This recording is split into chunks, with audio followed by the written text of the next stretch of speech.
back with me and the English project, the third video. As your morning alarm blares, you mutter to yourself, why did I see it so early? While brushing your teeth, you think, I need a haircut and less. Rushing in the front door, you reach for your keys and realize they're not there. Frustrated to your shoot, I can't do anything right. Just in time to notice your neck bore. Being caught talking to yourself can feel embarrassing, and some people even stigmatize this behavior as a sign of mental instability. In fact, most, if not all, of us engage in some form of self-talk every single day. So, why do we talk to ourselves, and does what we say matter? Self-talk refers to the narration inside your head, sometimes called inner speech. It differs from mental imagery or recalling facts and figures. Specifically, psychologists define self-talk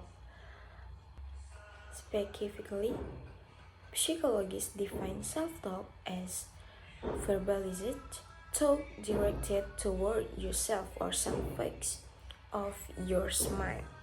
This includes personal conversation like, I need to work on my free too.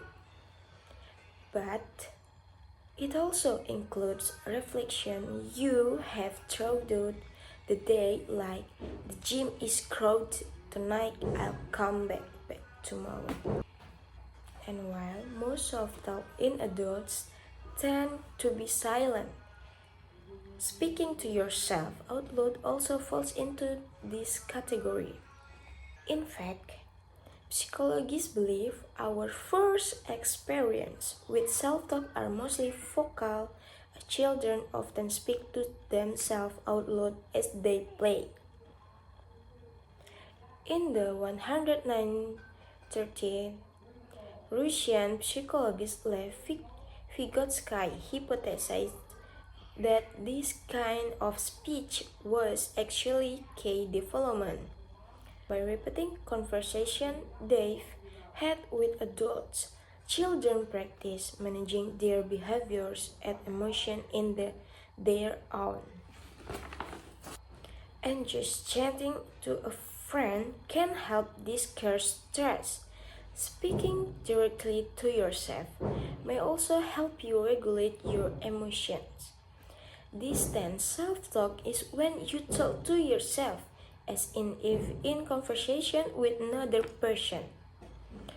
For example, instead of saying, I'm going to crush the exam, you might think you are prepared for this test. One study found that this kind of self-talk was especially beneficial for reducing stress when engaging in anxiety-inducing tasks, such as meeting new people or public speaking.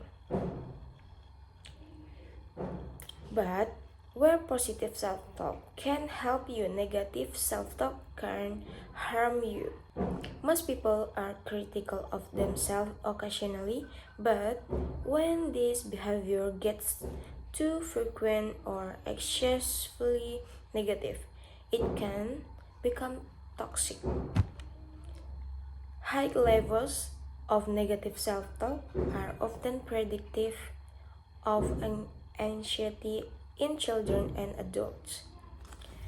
And those who constantly blame themselves for their problem and ruminate on those situations typically experience higher level of stress and lower self-esteem. So, is it normal to talk to yourself? Absolutely. In fact, engaging in self-talk that's instructional or motivational has been shown to increase focus, boost self-esteem, and help tackle everyday tasks. The key is to be mindful of what you're saying to yourself and strive to make your inner dialogue as supportive and constructive as possible. Thanks for watching. See you in the next video.